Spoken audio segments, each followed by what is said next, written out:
పరంపర కొనసాగుతుంది. కల్వకుంట్ల కవిత కాంగ్రెస్ పార్టీతో జతగట్టి ఇటువంటి దాడులు చేపిస్తుంది అనుకోవచ్చా? ఎందుకంటే ఈ మధ్యకాలంలో తీర్మానం వలన కాంగ్రెస్ పార్టీని టార్గెట్ చేసుకుంటూ కూడా మాట్లాడుతూ ఉండరు.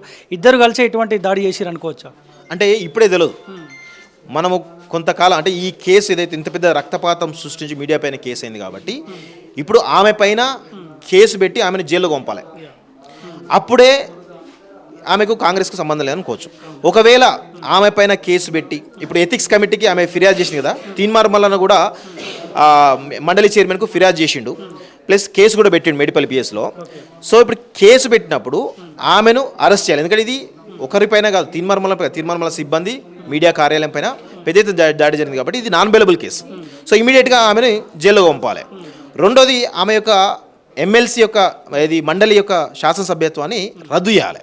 ఈ రెండు జరగకపోతే ఖచ్చితంగా ఇది ఓన్లీ కాంగ్రెస్ ఒకటే కాదు, కాంగ్రెస్, కవిత, బీఆర్ఎస్, బీజేపీ అన్నీ కలిసి బీసీల మీద దాడి జరిగినాయి మనం చూడాలి. ఇది ఓన్లీ కాంగ్రెస్కో కవితకో ములాఖత్ కావచ్చు లేకపోతే అనుకోవడం లేదు, అందరూ కలిసి అన్ని అగ్రవర్ణ పార్టీలే. బీఆర్ఎస్ పార్టీ సంబంధించిన ప్రెసిడెంట్ ఎవరు, వాళ్ళ అయ్యా కల్వకుంట్ల చంద్రశేఖరరావు, ఆయన ఓసీ. ఇప్పుడు కాంగ్రెస్ పార్టీ అధికారం ఉంది, సీఎం ఎవరు రేవంత్ రెడ్డి. ఇప్పుడు బీజేపీ ఉంది, సిఎల్పి నాయకుడు మహేశ్వర్ రెడ్డి, బీజేపీ అధ్యక్షుడు ఎన్ రామచంద్రరావు. వీళ్ళంతా ఎవరు అగ్రవర్ణాలకు సంబంధించిన వాళ్ళే కదా. ఎవరన్నా బీసీలను అధ్యక్షుడు పెట్టిరా? అంటే కాంగ్రెస్ పార్టీ ఏదో డమ్మీగా మహేష్ కుమార్ గౌడ్ పెట్టింది కానీ ఆయనకేం పెద్ద రైట్స్ ఏం లేవు. ఆయన అంతా కూడా రేవంత్ రెడ్డి, ఆ పొంగులేటి శ్రీనివాసరెడ్డి లేకపోతే కొమ్మటిరెడ్డి రాజగోపాల్ రెడ్డి వాళ్ళే నడిపిస్తున్నారు. సో ఎక్కడ కూడా బీసీలకు ఎక్కడ ప్రాతినిధ్యం లేదు ఇక్కడ.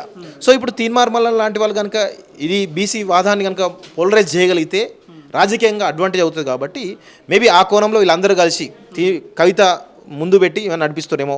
మేబీ కవితకు కూడా కొంత ఐడెంటిటీ క్రైసిస్ ఉంది ఇప్పుడు. సో ఆ క్రమంలో ఇదంతా దాడి జరిగిందని మనం అనుకోవచ్చు.